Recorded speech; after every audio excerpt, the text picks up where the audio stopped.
equity, mate. I will say this about investing. Everything you do learn is cumulative. What I learned at 20 is useful. Equity.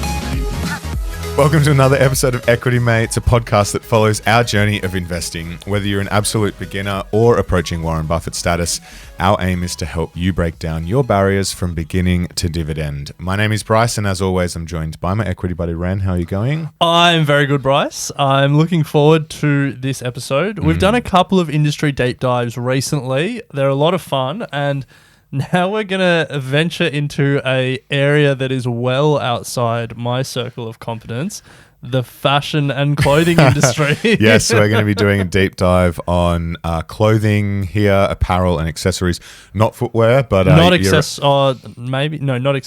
Anyway, you're right, Ren. It's not without you're not in your circle of competence at all. Unless we're talking about black shirts with Equity Mates logos. That is right in my wheelhouse. That is right in your wheelhouse. You're right.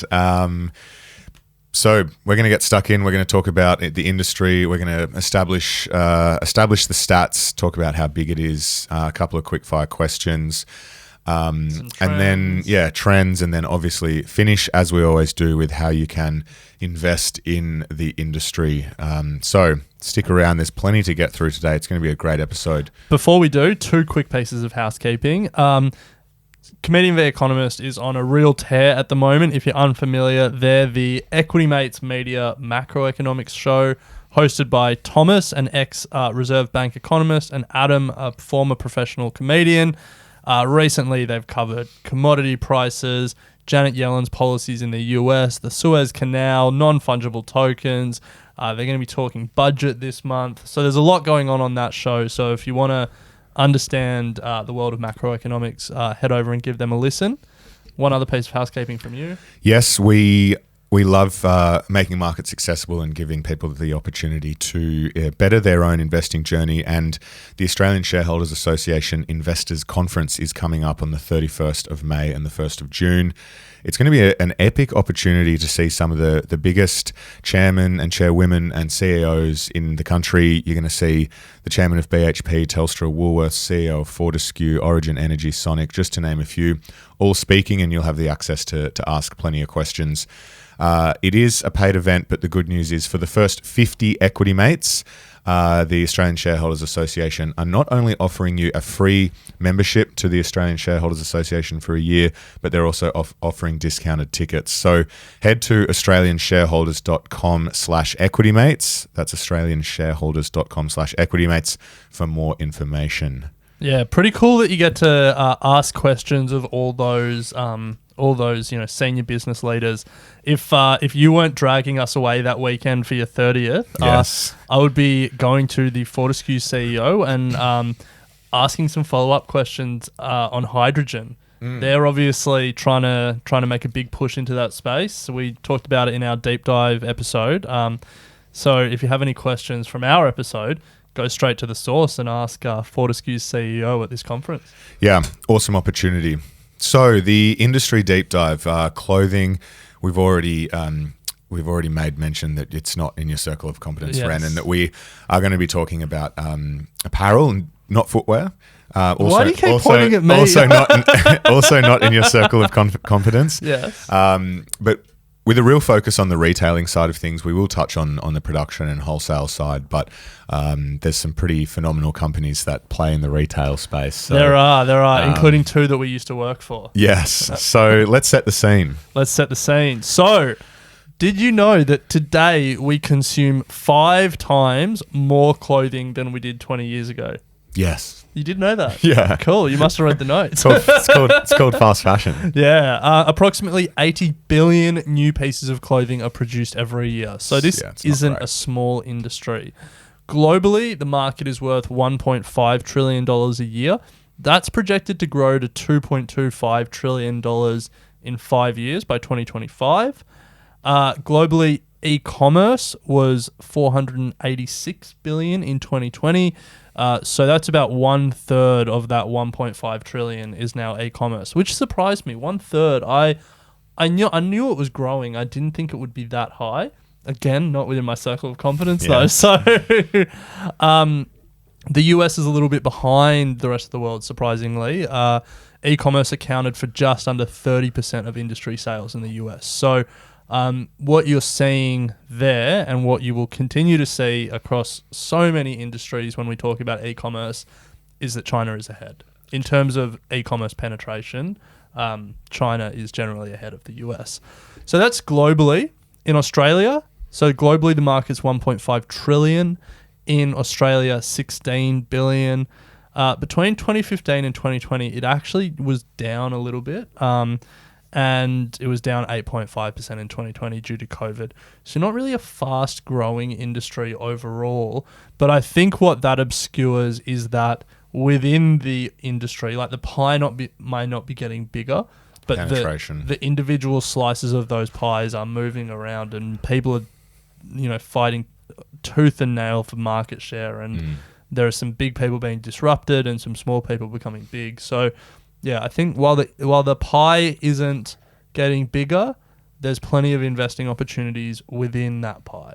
I mean, it's 2.25 trillion by 2025 from a 1.5 trillion globally base, it's so getting bigger. Yeah. Just in Australia. It's certainly growing. Yeah. But I mean, I wouldn't. I'm not going to speak for you or for anyone listening, but I like to think globally, like it's just as easy to invest in global companies as it is Australian companies. Absolutely. Yeah.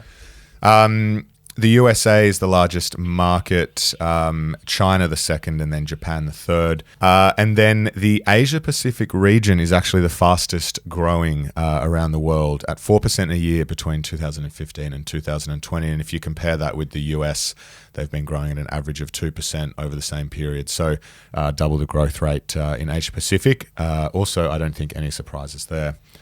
All right, I got some quick fire questions for you. Yeah. What is the most valuable apparel brand worldwide measured by like brand value? I actually haven't looked at the questions for this one. Okay. So, most valuable apparel brand worldwide measured by brand value. Yeah. Like Ralph Lauren? No. Surprising that you go there, but actually not that surprising because that's right up your alley in terms It's not. I should have known. Nike. Yeah. And then second quick fire question for you. What's larger, the global lingerie market or the global secondhand apparel market? It's definitely lingerie. It is lingerie. Yeah. But not by that much. 38.5 billion compared to 28 billion. Second-hand apparel. I'm surprised that was the comparison with lingerie. Their numbers were pretty similar. Oh, right. Dude, we had a business idea while we were at uni to buy a shipping container of secondhand clothes and sell it. We could have contributed to that number. This is true. All right, so let's talk about how to conceptualize the industry. So first thing is this industry is truly global. Like there's no real country where there's just a domestic apparel industry that isn't impacted by global forces. So in terms of the supply chains and where I guess a lot of these clothing is starting and where it's finishing, do you want to talk through some of the biggest exporters? Some of the biggest leading exporters in the world, no surprises that China is the largest at $152 billion. Followed by the EU, European Union, 136 billion. Bangladesh, I mean, if you think about a lot of the clothing, this fast fashion, where they're made, I guess from a supply chain and a cost point of view, you start getting into these Asian countries. You've got 34 billion, Bangladesh, Vietnam, 31 billion, India, 17, and then Turkey at 16 billion. So, I mean, that sort of makes sense. I was surprised by Turkey, to be honest. But yeah, so the exporters, a lot of this clothing is starting in Southeast Asia, Bangladesh, Vietnam, China, India, Asia more generally. And then in terms of the importers, like where a lot of it is ending up, the biggest consumers of this, I mean, not a lot of surprises there. Do you want to tell us where they go? Yeah, so the leading importers, you've got the European Union importing the most. So they're second on the list for exports, but still import more than they do export at 180 billion. The US importing 96 billion, followed by Japan, the UK, China and Hong Kong importing 11 billion, and then Canada and South Korea all equal when it comes 11. to 11 billion. So interesting that the EU are at the top of that. I would say that the EU is they're exporting, so the second biggest exporter. It would be a lot of that high value, those like high fashion European brands, France, Italy, that kind of stuff, and a lot of that export would be going to either the US or China. But then the fact that they're top of the imports as well would be a lot of the lower value, not so much branded stuff being made in especially Asia and then being imported back in. How I'd expect those trade flows. So first thing in terms of how we're talking about conceptualizing the industry is it's characterized by global supply chains. With global supply chains come global companies, and with what this business or this industry, I guess, is really characterized is by these global companies becoming conglomerates and really rolling up brands. If you think about most of the brands that you're aware of, that you're buying on shelves, likelihood is that they're not a standalone company, that they're part of a fashion and clothing conglomerate. We've got a list of some of the major companies, and actually some of the companies that you can invest in, and some of the brands that they own. Should we just rip through some of them? Yeah, let's do it. LVMH owns also basically every major champagne brand. Yeah. They own Fendi, Givenchy. Also, forgive me if I mispronounce any of these because I guarantee you I will. Bulgari, Tiffany & Co, Marc Jacobs. So a lot of that high fashion stuff. Inditex. I've actually never heard of Inditex. This guy is like the third richest in the world? No, that's the LVMH guy, isn't it? I thought it was the Zara guy. Is it? I thought so. I'm probably wrong. You're probably right. But No, anyway, you are right. Yeah. So Inditex owns Zara, Massimo Dutti, Bershka, Oysho, Pull & Bear. Never heard of any of them, to be honest. No, I've heard of Zara. Everyone's heard of Zara. Oh, yeah. Even Zara. I've heard of Zara. Even companies like Gap. Gap, so it owns Gap, but it also owns Old Navy, Banana Republic, Athleta. VF Corporation, one of the bigger US companies, owns Dickies, JanSport, Kipling, The North Face, Timberland, Vans, Supreme. When people buy Supreme stuff and they reckon they're, being pretty non-conformist, yes, they're just buying from a massive US corporation. Yes. Also, this company owns 55% of the US backpack market. Wow. Strange market, but hey, good to be number one. Yeah. Kering, they own Gucci, Yves, Saint Laurent, Yves? Balenciaga, Alexander McQueen, Christopher Kane. Then we have PVH. They own Van Heusen, Tommy Hilfiger, Calvin Klein, Izod. Yeah. Jeez. Look, we could keep going through this, but I think the point is, if you think about a lot of the fashion brands, the consumer-facing fashion brands, they're conglomerates. So when we're conceptualizing this industry, it's truly global. All of these businesses have global supply chains, and with that comes global companies that are rolling up all these brands. And then finally, the third way to conceptualize this industry is traditionally the supply chains were pretty straight. You would, you would make it in a cheap export country, send it to wherever you were buying it, send it to a retail store, and then you would buy it. And that was how it worked. But now we're just seeing a much more complex industry, but a much more, I guess, dynamic industry. We're seeing traditional retailers be disrupted.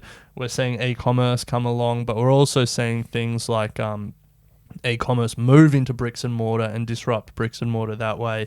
We're seeing e-commerce be disrupted by like Instagram and Facebook and those kind of like next level of e-commerce and like social commerce platforms. We're seeing like, the whole role of the wholesaler is being disrupted by platforms like Alibaba and just like the internet in general, cutting out that middleman a lot of the times, and retailers can deal directly with manufacturers. So what was a pretty straight producer to wholesaler to retailer to customer supply chain is now incredibly fragmented. But But that's really the industry. Yeah. So let's have a look at some of the trends and themes that are emerging and worth considering as an investor. There's no doubt that global markets are now very much expanding, particularly outside of Western countries. So, you've got these countries now that are being driven by an emerging middle class with a fair bit of disposable income. You think about China, you think about India, you think about Indonesia, a couple of other Southeast Asian examples, where traditionally markets, particularly on the higher end, we've spoken about those conglomerates, wouldn't be, I guess, setting up shop and trying to sell a bunch of their brands there, but are now finding growth from these emerging markets and, as we said, driven by disposable income. So great, I guess, if you're an investor in some of those companies or run these companies as new markets are opening up. Yeah, if you're an investor in any of those conglomerates that we talked about earlier and they don't have a China strategy and an Asia strategy, you've got to seriously question like where the next leg of growth is coming from. Yeah. Second trend, rise of e-commerce. We've already touched on it a little bit. Everyone kind of knows it, so let's not talk about it too much. But obviously, it's driven by the increasing online access and smartphone penetration, which is particularly important, not so much in the West where the internet has been around for a while, but where in emerging markets, every new smartphone user, like that's a new internet user. And so that's where it's having a really profound effect, e-commerce. 6 out of 10 shoppers say the possibility to shop via mobile is an important factor in deciding what brands to choose from. I was surprised by that because I honestly don't care. Yeah. But obviously, again, outside my circle of competence. China is leading the way in fashion e-commerce. 5 largest markets. Have you looked at the numbers? No. How much bigger do you think China is than the US in terms of fashion e-commerce? 3 times. Not. It's about double. Right. But still, that surprised me. And then, so China's 670 billion. The US is about 340 billion. UK 100 billion. Japan 80 billion. Germany 70 billion. So they're the top 5 markets. You can just see how big China is. Yeah, that's e-commerce. It's sort of we got more, but we don't know what it is. We know it. Yeah. The other trend that is really taking off and helping these brands is the power of the celebrity and influencer culture. Massive. We know what is happening online. Social engagement rates for fashion brands. Facebook, 0.03%. Twitter, 0.03%. Instagram, 0.68%. Interesting. Are you looking at me like that because it's like, what do these numbers mean? Yeah. It's like is it Statista? Yeah. They did a thing. They looked at like the amount of posts that fashion brands were posting on these platforms, and then like the level of engagement with these posts. The point of those numbers is purely it's nothing. Purely, well, how much are you engaging with like business posts as well? Yeah. Never. Yeah. But I think the point is that we talk about the rise of celebrity and influencer culture impacting fashion. We're really talking about Instagram. Like Instagram has just been this massive driver of meaningfully like billion-dollar brands emerging. Everyone knows like Kylie Jenner, Kim Kardashian, a lot of those brands, but there are so many fashion brands that are Instagram native and have become real disruptors through, micro influencers, big influencers, whole bunch of stuff on Instagram. But that platform is the one. It'll be interesting to see where TikTok is in a few years. Yeah. Relative. If TikTok they may already do, but if they had a swipe up to shop, surely it's coming. Surely. If it's not, it'll come. Now that they've heard this, it'll come. Equity mates bump. I guess a good example of that, Ren, is the Fashion Nova. It's the fastest growing women's apparel brand. It was Instagram driven. It has 20 million followers, partnerships with the likes of Cardi B, Kylie Jenner, and an army of over 3,000 micro influencers. And you can't underestimate the power of micro influencers. No. So they've been able to harness that and grow pretty well on Instagram. Some other driving factors and thematics within the clothing industry is that we're changing what we're wearing. There's been this massive rise of athleisure, started by Lululemon. Now you see everyone walking around in gym gear, Nike, despite not even Adidas. going to the gym. You actually did that yesterday in our office. I went to the gym though. You spent all morning walking around in athletics gear. not bloody tights, that's for sure. We're seeing the decline of department stores, driven. We know that e-commerce is kicking in and specialty stores. So the likes of Myer here in Australia and David Jones as well. And I'm sure there's equivalents overseas if you are listening from overseas. But department stores are. Didn't Woolies say Big W was worth $0 at one stage? Yeah. Yeah, that's another one. Myer has fallen. I just had a look at their share price since it must have relisted in 2009. It's fallen over 90% from. It's been phenomenal. Imagine if you don't own it. Don't own it. It's like a slow moving Slater and Gordon. Yeah, it's not good to be in department stores, that's for sure. Both Myer and David Jones have also tried to go through a big phase of redoing their stores and trying to be more hip and cool and make everything look good and better customer experience. But at the end of the day, you can buy everything online that you can buy in store or buy it from specialty stores. So yeah, see you later. Yeah, it's like what do those brands stand for these Nothing. days? Yeah. Anyway, we said Big W is struggling. A business that isn't struggling is Kmart, one of its major competitors. Kmart and then also Amazon have really lent into the rationalize their range, have a super simple like basics that they make themselves, try and vertically integrate the supply chain as much as possible, or if they don't actually own the supply chain, like, have a lot of control over it. And so we're seeing like a really cheap own brand trend emerge, I guess. Amazon Basics, Kmart, a lot of that stuff. Not that interesting, to be honest, though. No. Maybe just not that interesting to me. Two more trends that I think are worth paying attention to. So the first one is the business model innovators, and we're seeing that in a number of different spaces. Through COVID, we have seen the rise of like smart fitting technology and at-home virtual fittings and a whole bunch of stuff to try and replicate the best bits of the in-store experience to e-commerce. We're also seeing businesses like In Situ, which is based in Australia. We're also seeing businesses like In Situ in Australia, a bunch of others who are like looking at these global supply chains and saying, how can we do it better? How can we strip costs out? How can we give a better customer experience? In Situ, for example, have been like, there's all these tailors over in Asia that if we cut out a lot of the sort of middleman company, we can get stuff delivered to Australia cheaper than the major brands, but still give a tailor like custom suit and stuff like that. So there are other business model innovators that are looking at these somewhat inefficient supply chains and saying, how can we do it better? Or looking at these brands and saying, how can we disrupt them? So it's a pretty interesting business because it's, in many cases, it's very low margin and it's incredibly cutthroat. If you're interested in business model innovation as a form of disruption, it's a really interesting industry to watch. Last one, this is one that I'm particularly interested in from a sustainability perspective. The move to fast fashion and then the rejection of that and the embrace of, I guess, ethical or slow fashion. So Zara, H&M, those kind of brands, they are fast fashion. They change their lines every 6 to 8 weeks, rather than a traditional retailer which would have seasons of clothing.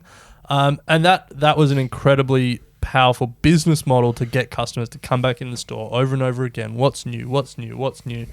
And also to pull underperforming lines really quickly. But it's an incredibly resource intensive and wasteful business model.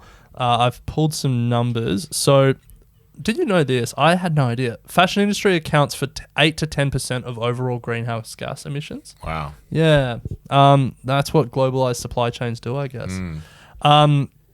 They also the apparel industry is also the world's second largest consumer of water. Again, I was surprised. And the fashion industry is accountable for 24 24% of insecticides used globally and 11% of pesticides used globally. Not a great industry. No, well, just a massive industry. Polluter. Resource intensive. But also a lot of waste is created. So all that resource is used in the input side, water, insecticide, pesticide to keep, like cotton and stuff growing well. And then 8 to 10% of the overall greenhouse gases to grow it and then to get it to these places. All that resource goes into it, but then a whole bunch of it's wasted in the end. So in Europe, as much as 15 kilograms of textiles is wasted per person.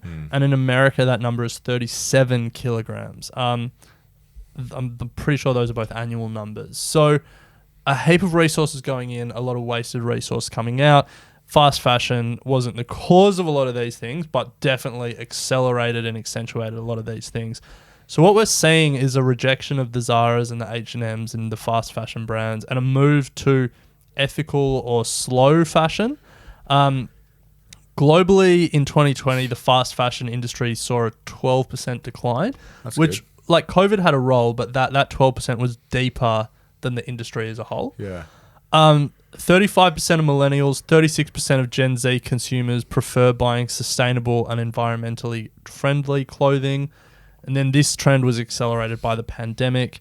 In Britain, 28% of those surveyed started using reused clothes more than pre-pandemic, and 35% of women surveyed plan to buy fewer clothes in the future in general. In another survey, 37% of buyers said they find environmental protection crucial when buying clothes, and 33% stated they only bought clothes from brands that paid workers a living wage. And so what we're really seeing is that consumers are leaning into examining their choices when it comes to fashion and thinking about the implications of those choices and like what their brands stand for and also what the brand's supply chains look like. And for me, that trend is only going to increase. I wonder if Zara has done anything about it, in terms of changing their offering, reducing the frequency that they're changing their lines. It'll be interesting to see how they react to this. Having done no research on how they respond, let me guess, they're not changing their core business model of fast fashion, but they're finding ways to like donate the wasted clothes or like they're finding ways to in some ways greenwash it. Yeah. Don't come at me, Zara, but not actually change the core underlying business model. So major companies and how we can, I guess, group them together, Ren. Let's start with suppliers and manufacturers. We've got the YKK group, which is one of the largest, 40% market share for zippers of all things. I used to think they have more. Maybe they did and someone disrupted them, but they used to be like the only guys in the world that made zippers or something. Something like that. Yeah. Anyway, it's just one of those massive companies that specialize and then they have 40% of the market in zippers. Then there's Shenzhou International. If you listen to our podcast with Chow Ma, she pitched it for HM1. It's that massive textile manufacturer who have companies, like Nike, Adidas, Uniqlo, Puma. They're enormous, and she was pretty bullish on the way that they were run and their management. So a massive player over in the manufacturing landscape. I mean, there's so many other companies in this section around the world, but it's just like the first group, I guess, if you're looking to invest, is the suppliers and the manufacturers, the people with factories who are producing this stuff for export. And then if you go beyond that, the next stage would be who are they producing for? And you've got the brands that they're producing for.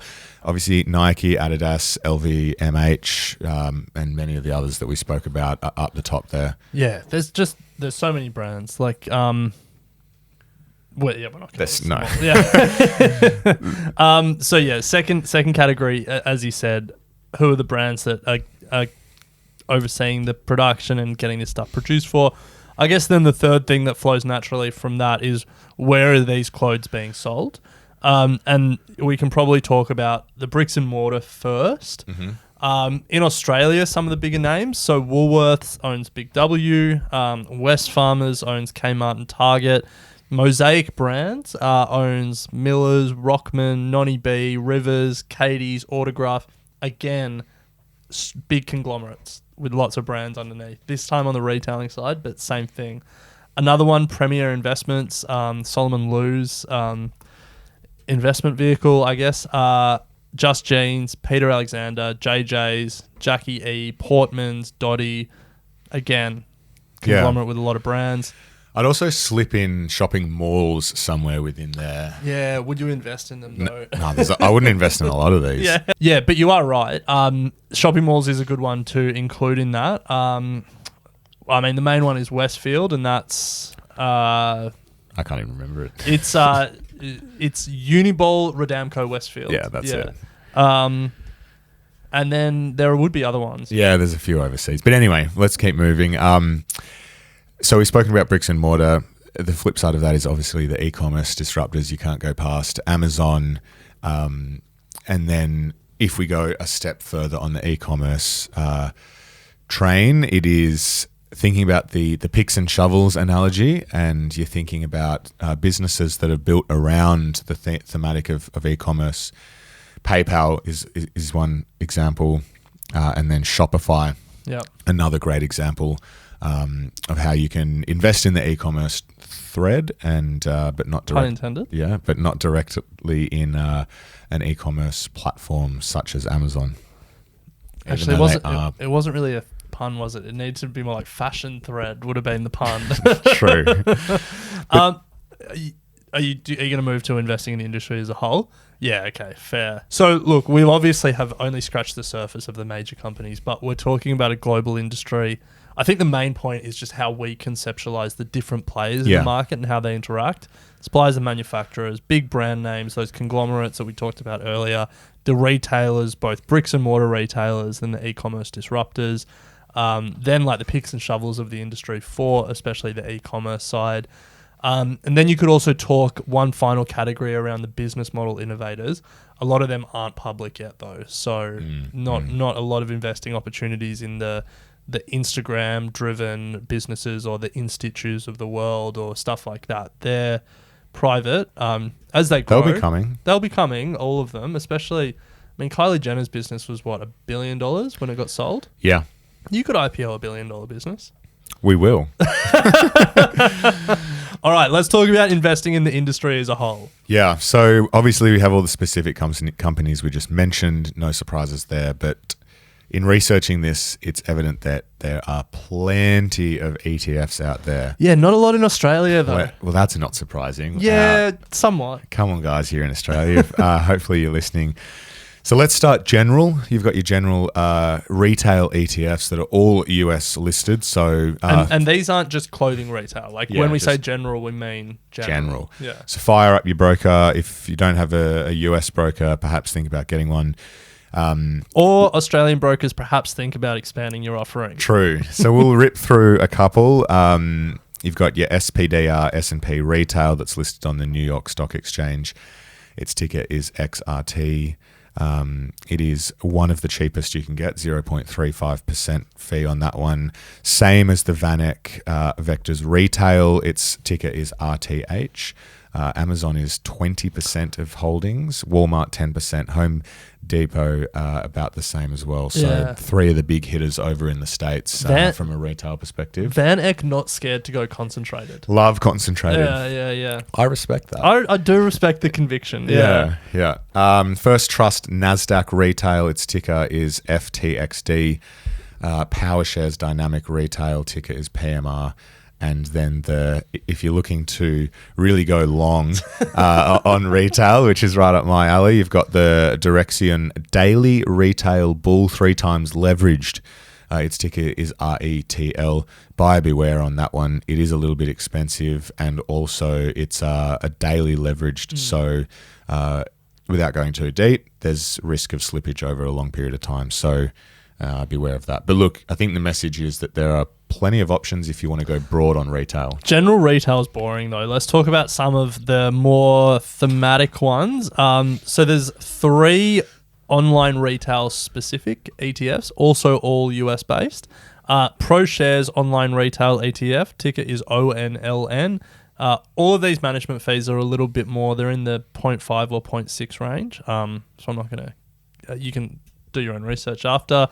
Also, Amplify Online Retail, ticker iBuy. Interestingly, 3 biggest positions, Carvana, PetMed, and Wayfair.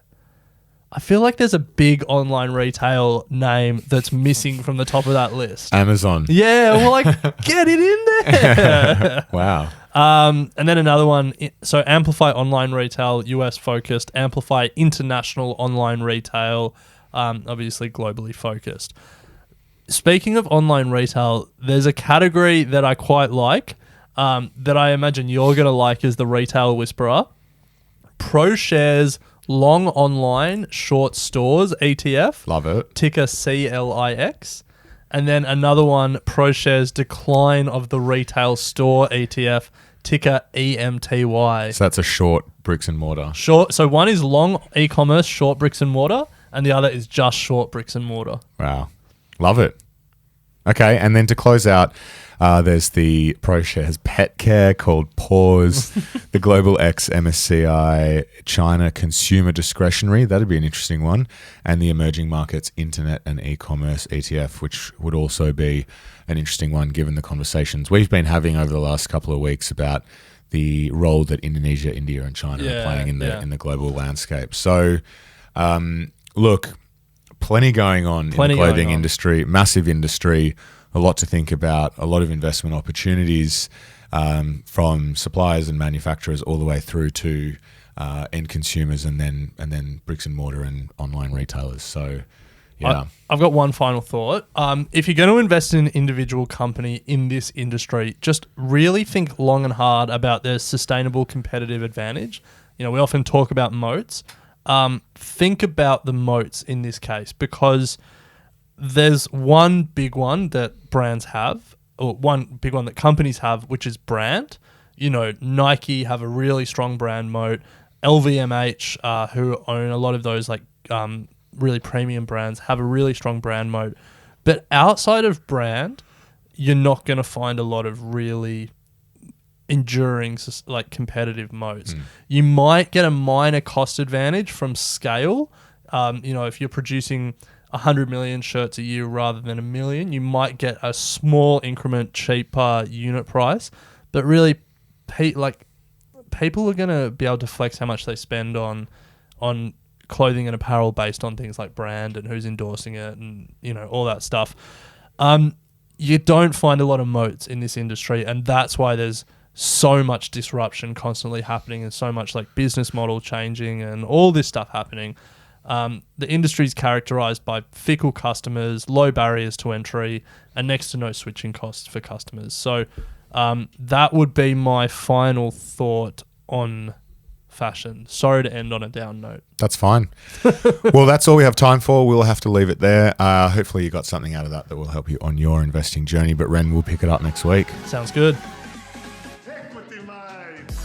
I will say this about investing. Everything you do learn is cumulative. What I learned at 20 is useful.